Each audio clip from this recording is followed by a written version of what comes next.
warahmatullahi wabarakatuh, Ibu. Waalaikumsalam warahmatullahi wabarakatuh. Kalau boleh tahu dengan Ibu siapa saya berbicara? Dengan Ibu Ayu. Oke. Ibu Ayu ini istri dari Serda Arif. Serda Arif ya. Nah, Ibu Ayu, saya panggilnya Ibu Arif aja ya biar enak ya. Ibu Arif yang saya ketahui adalah Ibu salah satu anggota Persib di Raider 700 Makassar ini ya. Iya, betul. Dan selain Ibu istri prajurit dan Ibu juga merupakan atlet internasional, atlet Indonesia ya. Saat ini masih atlet, kita katakannya. Sekarang sudah Coach ya, pelatih ya. Nah, bisa dijelaskan Ibu prestasi yang sangat membanggakan itu dan yang saya ketahui juga Ibu masuk dalam majalah Persit Kartika Chandra Kirana ya. Yang saya ketahui adalah untuk memasuki majalah Persit Kartika Chandra Kirana itu hanya orang-orang pilihan dan hanya orang-orang berprestasi dan salah satunya Ibu ya. Kalau boleh saya tahu itu tahun berapa Ibu masuk majalah Persit Kartika Chandra Kirana? Kalau nggak salah sih 2019. 2019 ya, Iya, baru-baru salah. ini ya. Iya. Ibu bisa diceritakan segudang prestasi Ibu yang kurang lebih bisa terlihat di sini. Saya ketahui adalah Ibu Arif ini adalah atlet dayung ya di Indonesia, kelas internasional juga ya. Bisa diceritakan sedikit saja kurang lebih dari awal kenapa Ibu bisa terjun menjadi atlet rowing ya kalau bilangnya ya, dayungnya ya, kelasnya ya. Ya, kelasnya kelas rowing. Kelas rowing. Boleh Ibu silakan monggo. Iya Bu, makasih atas kesempatannya. Awalnya sih saya terpilih. Saya kan dari Palopo, dari Masamba asalnya. Kebetulan ada keluarga yang waktu itu dia jadi manajer dayung saat PON di Surabaya. Oke. Itu tahun berapa itu Bu kalau PON Surabaya? 2000, tahun 2000. 2000 ya. Tahun 2000. Oke, Iya, saya masih SMP. SMP kelas 3 waktu itu pas sudah mau tamat. Oke. Waktu itu saya punya om, dia balik ke Masamba, sempat dia tawarin, ini kamu posturnya bagusnya masuk jadi atlet. Saya bilang atlet apa?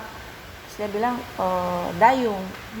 Ya mungkin waktu itu ya ada sedikit berminat begitu. Sampai om bawa ke Makassar, saya ikut tes seleksi dan waktu itu saya lolos. Tapi waktu itu status saya masih SMP. Masih SMP ya, maksudnya Belum ujian SMP waktu itu. Oh, belum ujian ya. Ya. Dari situ saya ikut seleksi.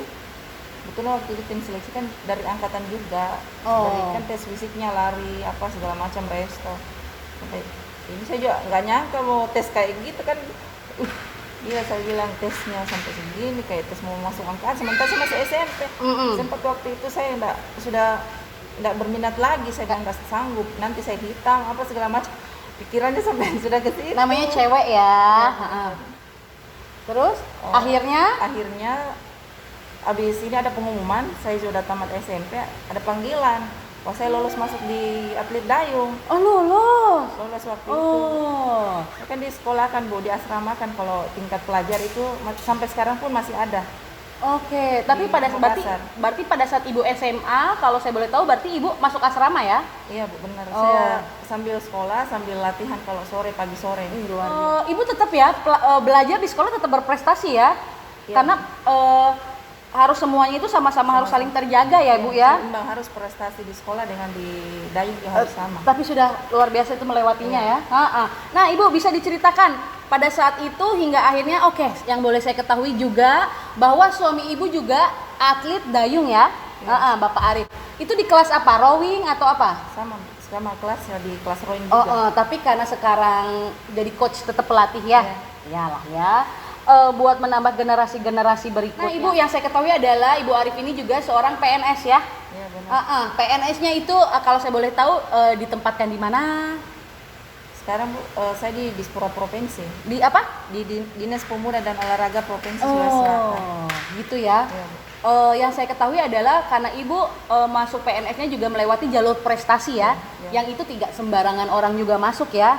Berarti hanya sebagian itu atlet-atlet Ibu di sana ya. Benar. Meskipun tidak hanya dayung, yang penting atlet tidak apa-apa Ibu yang di sana untuk menjadi seorang PNS yang di bagian Ibu ini.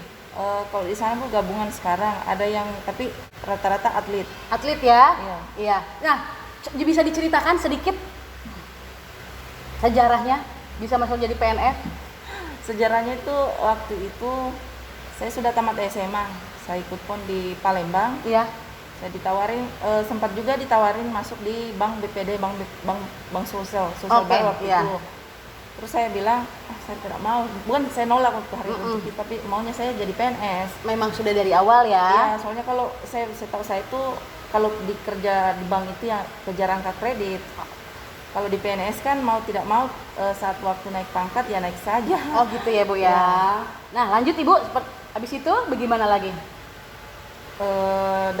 Dari Palembang saya sudah terpanggil waktu hari ke Pelatnas. Pelatnas. Iya, saya langsung dipanggil ke Pelatnas. Dari Pelatnas saya sudah belajar dari situ, ternyata dayung enak juga, kalau juara dapat bonus gede. Oh. Di Pelatnas juga dijamin dari makannya, dari sisi apa semua itu sudah dijamin oleh Pemerintah ya. Nah, oke, Bu Arif bisa diceritakan bagaimana itu ceritanya, sejarahnya Ibu dari awal Ibu masih pelajar hingga Ibu terbentuk menjadi seperti ini sekarang ini. Oke. Kalau saya prestasi saya itu dari tingkat junior 15 tahun. Ya. Waktu itu saya masih kelas 2 SMA. Terus habis itu saya ikut kejuaraan lagi. Tingkat pelajar se-Indonesia saya dapat medali emas. Tingkat pelajar se-Indonesia dapat medali emas. Saya dapat medali emas. Itu diadakan di Makassar, di Sulawesi Selatan. Dari seluruh Indonesia ini berkumpul di Makassar. Baik. Setelah itu tingkat pelajar saya terpanggil ke Pelatnas. Pelatnas. Ya, tahun 2003. Apa itu Ibu kepanjangan dari Pelatnas biar kita pada tahu? Pusat Pelatihan Nasional. Oke, luar biasa. Dari Pelatnas saya bertahan sampai 2007. 2007, ya Ibu. 2007 saya ikut SEA Games di Thailand, Bu. Saya Luar waktu biasa. Itu sudah juara di situ. Di situ bekal saya untuk jadi PNS waktu itu. Oh, sebentar Ibu. Ibu pada saat di Thailand itu juara membawa nama Indonesia ya, bukan Bawa nama Indonesia. bukan Makassar, bukan provinsi Siap, ya. bukan. Nah, dan itu dapat medali emas. Ya. Berarti juara 1 dong Indonesia. Iya. Luar biasa. Silakan Ibu dilanjutkan kembali. Dari situ saya 2009 baru ada pengangkatan atlet untuk berprestasi. Ditawarin masuk jadi atlet, jadi PNS waktu itu, Bu. Jadi saya terima, saya bilang saya ikut prosedur, pemberkasan apa segala macam. Akhirnya alhamdulillah 2010 keluar SK jadi PNS. Luar biasa, berarti sudah berjalan ini 11 tahun Ibu ya. Jadi PNS luar biasa, sangat membanggakan. Kalau kejuaraan-kejuaraannya Bu banyak, maksudnya biasa ada kejuaraan championship. Ya. Nah, yang kita lihat kan ini hanya seperempat yang saya bilang kembali tadi karena sebagian ada di rumah tidak mungkin kita bawa ya. Kalau kita bawa juga nanti penuh ya. Oke Bu Arif, boleh bisa dijelaskan beberapa ini yang kemenangan championship yang sangat membanggakan ya. Karena ini hanya seperempatnya Ibu ya dari semuanya. Karena yang saya ketahui Ibu Arif bilang di rumahnya itu benar-benar dibuat kayak apa Ibu? Buat naruh medali ini semua yang membanggakan. Lemari kaca supaya Iya ya. di hari tua. Iya ya. Jadi ditaruh di lemari kaca. Benar-benar sangat banyak dan ini hanya seperempatnya yang diambil ya. Iya. Dari awal sampai sekarang akhir ya. Tapi ini bukan akhir segalanya karena Ibu menjadi coach yang sangat membanggakan perwakilan Makassar ya. Boleh Ibu dijelaskan yang mana-mana dulu, oke? Kalau ini Bu, saya dapat medali emas waktu itu waktu masih umur 15 tahun. Ini yang 15 tahun? Junior, masih junior. Junior, kategori junior disebutnya. Baik. Sini saya bantu biar enak. Kalau ini tingkat pelajar Tingkat pelajar se-Indonesia waktu itu. se-Indonesia. Ini yang emas yang Ibu tadi Iya, ceritakan. Luar biasa ya. Oke, ini tahun 2006. 2006. Ini di Hong Kong waktu itu kejuaraan championship waktu itu. Ini di Hong Kong kejuaraan championship, medali emas Ibu ya? Perak. Perak. Oh, ini perak. Luar biasa loh buat dapat perak. Ini Hong Kong Rowing Championship ya Ibu ya? Oke. Ini yang tadi 2003, kalau ini yang tadi 2006, ini yang 2003. Bu. Oh, yang ini yang 2006, ini yang 2003 ya. Ini apa? Waktu masih Hong Kong 13 sampai 16 November 2003 Ibu ya. Luar biasa. Yang ini di mana Ibu? di Thailand. Luar biasa. 24 tahun SEA Games 6 sampai 15 Desember 2007 ya. Ini apa Ibu? Yang peraknya Bu, waktu itu saya dapat medali emas tapi tidak ikut kayak tadi. Medalinya yang satu. Oh, Satu harusnya emas, Ibu satu dapat perak. yang medali emas. Satu emas, satu perak. Satu emas, satu perak. Iya. Luar biasa. Di Thailand Ibu. Iya. Oke. Waktu itu saya juara waktu itu yang menjadi modal saya masuk PNS waktu. Oh, luar biasa ya, ya Allah. Bawa nama Indonesia sangat membanggakan sekali, Bu ya. Iya. Ya, ini di mana Ibu kalau saya boleh tahu? 2008 di Kalimantan Timur. Oh, luar biasa 2008 Kalimantan Timur PON ya, Ibu ya. Mm-mm. Banyak ya, Bu. Ini juga PON. PON juga Bu, 2 medali waktu itu. Oh, 2 medali ya Allah. Saya ikut, Dayung. maaf kalau saya ikut kejuaraan itu saya tunggal dengan yang perorangan dengan yang beregu 2 orang. Berarti kalau yang rowing kan Ibu apa tuh? Tangannya gimana tuh? Berarti yang dua-duanya ya, Bu? Dayungnya itu yang kiri kanan Bu. Kiri Terus ini kanan? kan ada sepatunya untuk Oh. kekuatan dari sini. Berarti itu semua berempat, 2 tangan, 2 kaki ini sama-sama Berfungsi, kerjasama. iya. Yang ganda ya saya lihat di foto. Ada yang ganda, ada yang kalau saya wakili Sulawesi Selatan saya tunggal. Tunggal. Jadi Ibu sendiri benar-benar di dalam di Dalam dayung itu. lintasan, iya. Apa itu disebutnya kita, Bu? Lintasan. Lintasan. Nah, kalau itu yang mana, Bu? Ini kejuaraan championship juga di Thailand Bu. Thailand lagi, Bu.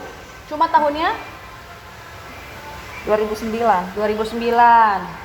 Luar biasa ya. Terus ini apa waktu SEA Games Nah, ini yang sangat membanggakan nih. Ini yang sangat membanggakan banget. 2011 2011 SEA Games. SEA Games Indonesia tuan rumah, Indonesia Palembang waktu itu tuan rumah, saya meraih medali emas. Tuan rumah dan kita meraih medali Medali emas emas. dan itu ibu sendiri tidak atau dua Yang bergu. bergu. Siap. Luar biasa. Itu ya sangat membanggakan ya. Rasanya jadi tuan rumah dan kita sendiri menang itu ya Allah. Habis PON dari Riau saya menikah.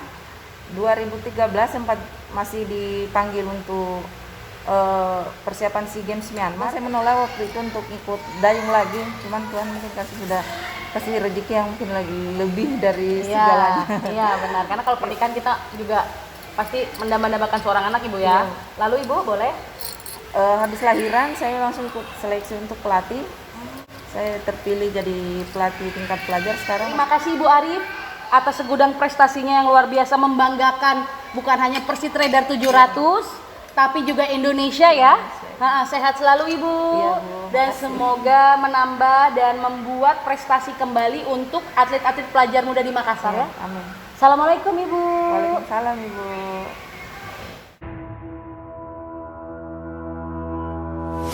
Oke, halo. Apa kabar Ibu?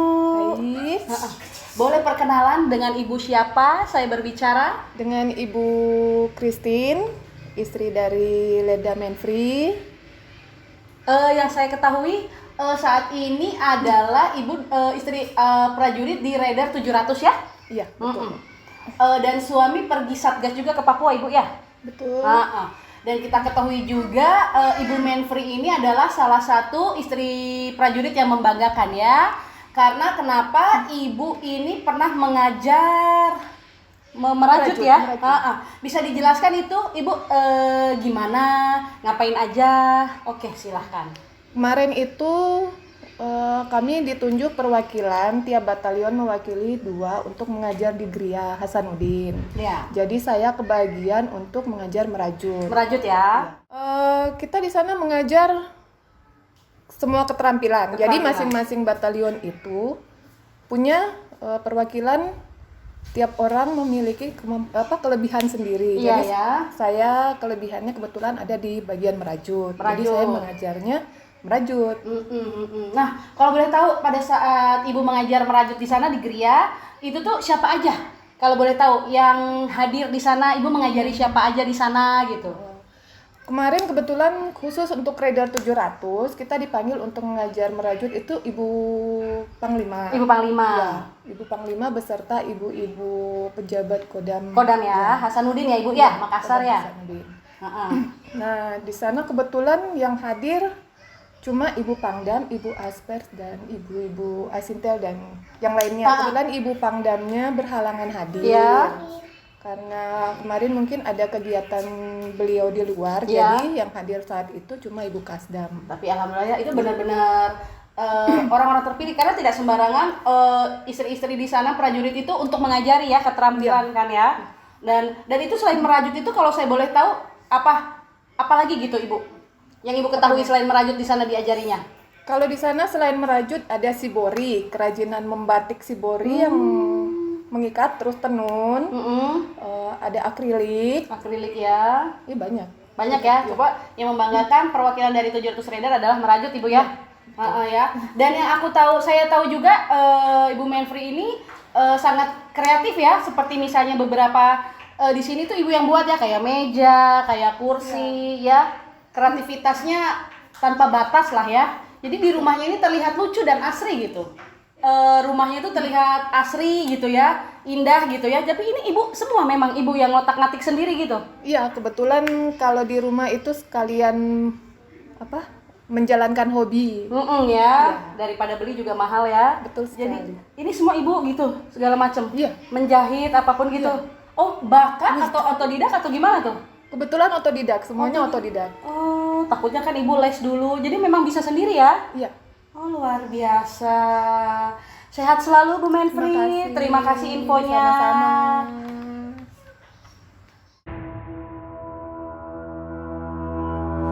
Assalamualaikum warahmatullahi wabarakatuh. Waalaikumsalam warahmatullahi wabarakatuh. Dengan siapa?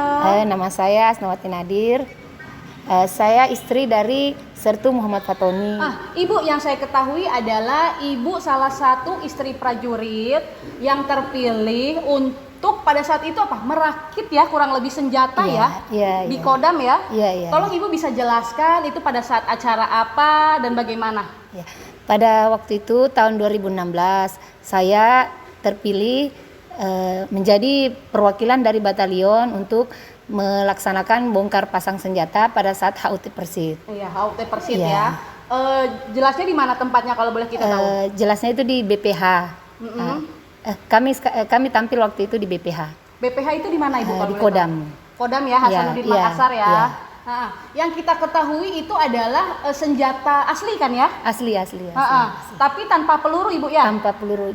Jadi waktu sebelum kami tampil ada bapak-bapak yang mengecek senjata itu bahwa itu sudah ada peluru atau tidak. Dan itu Ibu sendiri atau ada perwakilan yang di seluruh Makassar yang bongkar pasang senjata atau Ibu saja? Kami perwakilan tiap batalion, misalnya ada dari Sipur, Armet dengan kavaleri. Sama bakar ini? Ya, sama-sama. Pasang senjata juga, bongkar pasang. Nah, itu tuh Ibu sebelumnya latihan dulu atau gimana? Ada yang mengajari tidak kurang lebih? Kalau mengajari tidak, kalau maksudnya dari bapak-bapaknya kami inisiatif juga bertanya sama bapak-bapak yang ada di Kompi. Om bagaimana caranya gini bongkar pasang senjata, jadi kami diajari. Nah, terus kami digeladi berapa hari sebelum hari hanya Bu. Jadi gimana ya, kayak seakan-akan kita mau tampil di mana betul gitu. Deg-degan ya, deg-degan ada kalau salah sedikit juga bisa bermasalah ya. Iya. Oke, Bu Fatoni, kurang lebih itu persiapannya dari sebelum baru mengetahui ini senjata, Ibu terpilih sebagai perwakilan dari sini, maksudnya Raider 700. Sampai hari HUT Persit itu berapa lama kalau Setengah bulan. Setengah bulan? Ya. Wah, termasuk cepat juga ya. Luar biasa. Dan itu termasuk membanggakan ya, karena tidak semua bisa seperti itu ya. Terima kasih Bu Fatoni, sehat selalu. Assalamualaikum. Waalaikumsalam.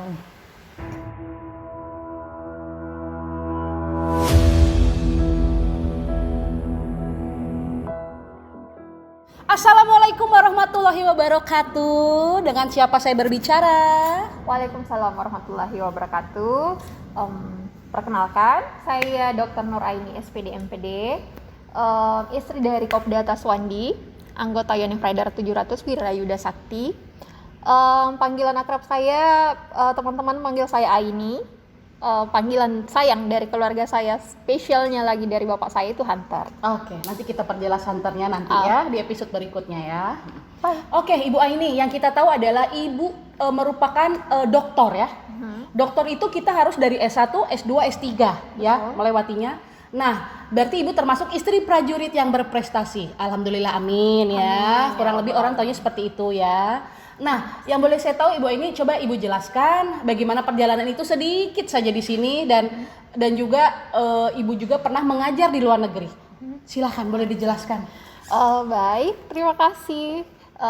Baiklah, saya akan berbagi sedikit pengalaman saya sejak S1 sampai sekarang.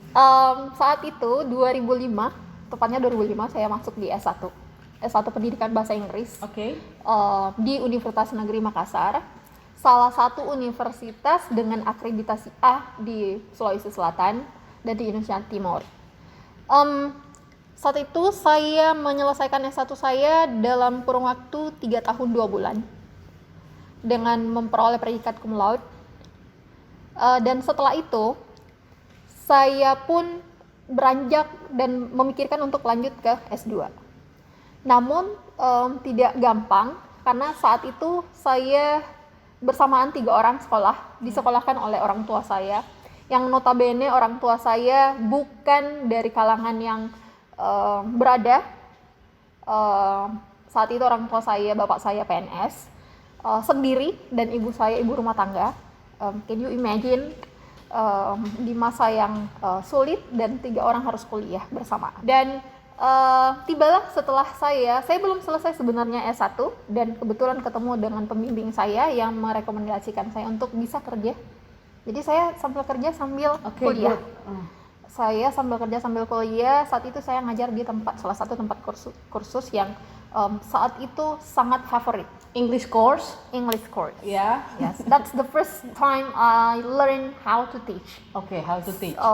Mulai dari anak SD, TK sampai dengan adult, mahasiswa, dokter, polisi, dan di situ Tingkat kesabarannya kalau anak kecil harus lebih banyak ya. betul sekali. Dan saya kalau diminta untuk memilih, lebih ingin mengajarkan yang dewasa SMA ke daripada young learner, anak-anak SD, Yeah. TK. Ya. Oke, lanjut. Ketika S3 akhirnya bagaimana tuh? Dan sampai akhirnya saya lanjut S3, tapi sebelum itu karena pas saya selesai S2 ada seseorang yang melamar. Oh gitu. Oh jadi dilamarnya itu bukan lulus S3 ya? Di tengah-tengah ya? Di tengah-tengah. Sebelum saya lanjut S3. In the middle ya, terus? Sebelum saya lanjut S3, saya pas selesai S2. Oke. Saya dilamarlah oleh suami saya yang anggota Unifinder 700. Beliau ketemu dengan orang tua saya dan menyampaikan bahwa saya ingin melamar anak bapak. Padahal saya baru beberapa kali ketemu sih. Oh, mungkin kalau udah chemistry ya. Iya, oke. Lanjutlah setelah itu 2014 setelah anak pertama saya lahir. Oke. Saya pun berniat gimana caranya supaya saya tetap bisa lanjut studi, karena harapan orang tua saya itu sangat besar dan I count on you. Iya. Jadi saya sampai detik ini inspirasi saya, motivasi terbesar saya adalah orang tua saya, Orang tua. khususnya bapak saya. Oke. Oke. Sampai pada akhirnya alhamdulillah ketemu dengan pendamping yang mengerti. Silahkan lanjutkan pendidikannya, no problem. Dengan saya kita bisa saling komunikasi dan bagi waktu. Oke. Dan saya akhirnya lanjut di tahun 2014, dan pada saat 2016 itu saya berkesempatan mendapatkan beasiswa dari 1.000 lebih pendaftar.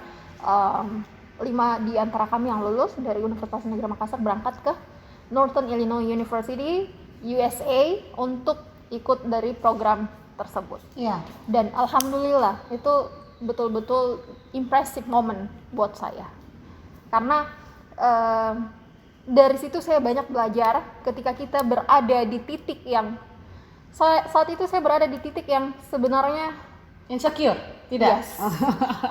Come on, you can do it. And then selalu ketika saya berada di titik yang down, lagi drop or insecure, so saya selalu ingat pesan bapak saya, Aini, jadilah orang yang bermanfaat untuk sesama. Itulah namanya orang sukses. Ketika kamu sudah bisa bermanfaat untuk orang lain. Okay? Jadi saya selalu berusaha untuk Aini, you can do it. Silahkan mencoba berusaha. Pasti insya Allah akan ada jalannya. Sampai akhirnya saya lulus dan berangkat ke Amerika. Oke, good job. Nah, di sana kita ketemu dengan orang dari berbagai negara. Orang berbagai negara, kita belajar beradaptasi, saling menghormati perbedaan yang ada, tetapi kita tetap jalan di masing-masing apa yang menjadi bisnis kita atau urusan kita.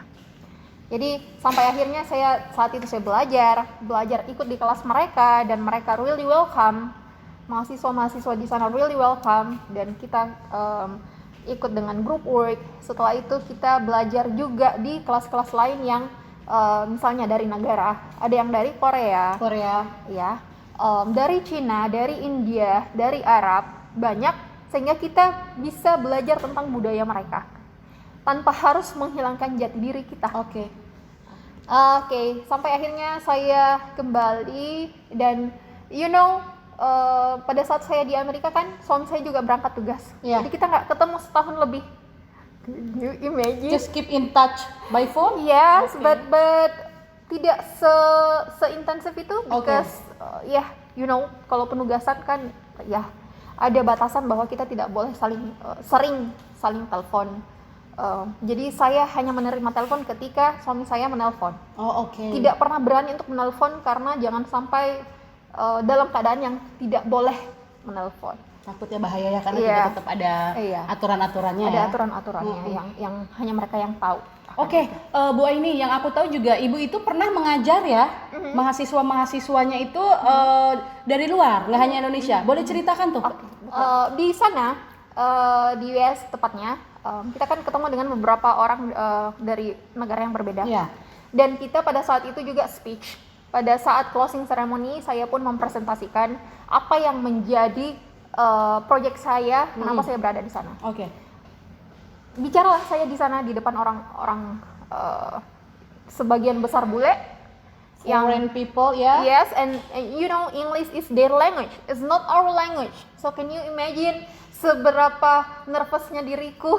Apalagi aksennya beda-beda ya. Aksennya, wow, it was so excellent, but I did it, I rock it. Saya menyelesaikannya dengan alhamdulillah, and I'm the best speaker. Good. The best presenter for the closing ceremony. Closing ceremony ya. Iya.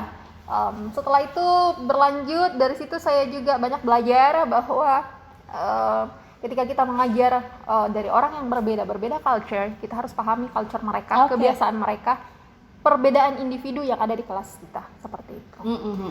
Nah, berlanjut lagi, kenapa saya sampai sekarang saya masih mengajar atau memberikan keynote speaker di negara-negara di luar yang secara sekarang ya masa pandemi.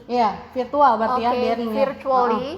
Jadi sudah ada beberapa negara yang mengundang sebagai keynote speaker. Alhamdulillah saya diberikan kepercayaan untuk itu. Nah, beberapa negara diantaranya itu adalah ada negara Pakistan, ada India, ada Bangladesh, baru-baru ini Filipina. Berikutnya nanti ada project dengan UK.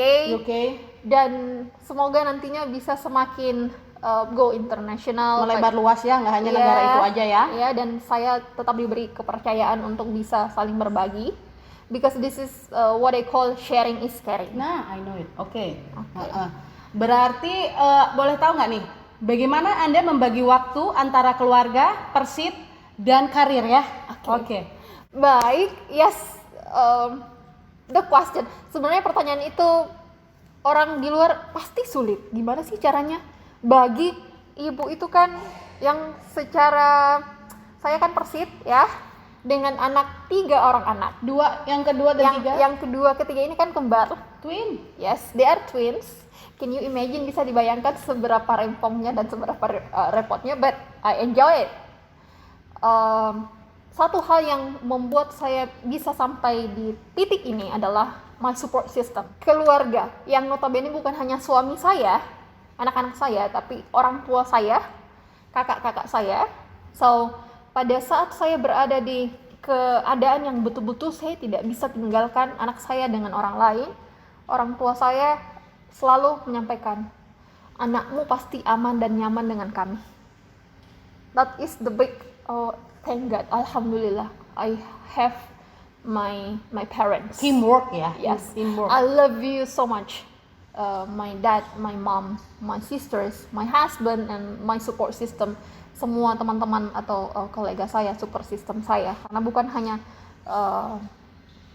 di saat saya bahagia mereka ada, di saat titik terberat pun mereka selalu support saya. Jadi saat membagi itu seperti itu. Pada saat saya tidak ada pilihan lain untuk meninggalkan anak-anak saya, sama halnya ketika saya di Amerika, anak saya sama orang tua saya. Oke, memang sulit, berat ya, it's so hard. Banyak juga yang ini bisanya kamu tinggalkan anakmu. I know it. Oke, bisa ya, itu tidak rindu, tidak kangen, tidak. But apa yang akan membuat sukses seseorang itu adalah don't care. Ada 4 kalimat. Don't even care what will people say. Oke. Deddy Corbuzier sebenarnya menyampaikan itu, namun itu juga terjadi di kehidupan saya. Jangan pernah what will people say? Apa yang akan orang-orang sampaikan? Apa orang-orang pikir tentang kamu? Anakmu kamu tinggal, suamimu demikian juga. Kamu harus kemana, ke luar negeri, atau kamu harus kerja. It's hard actually. Sebenarnya sulit, ya, sangat sulit. Pergolakan batin itu ada. Tapi itu yang selalu saya sampaikan dan selalu saya tanamkan di dalam pikiran saya, bahwa saya harus tetap bersyukur karena saya berada di titik ini dengan perjuangan yang tidak gampang, sehingga saya bisa berada di titik ini. Tak because of my support system, my family, my father, my mom, my sister, kakak-kakak saya, suami saya, anak-anak saya, dan itu tadi kolega-kolega yang ada di sekitar saya yang selalu memberikan positive vibes-nya untuk saya, sehingga saya semakin semangat untuk menjalani kehidupan ini. Luar biasa. Benar-benar sangat membanggakan ya Ibu Aini ya. Next mungkin kita bakal both of us buat ngobrol ke depan ya. Ya. Terima kasih Ibu, sehat selalu. Assalamualaikum. Waalaikumsalam. Terima kasih atas kesempatannya, Ibu.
We'll be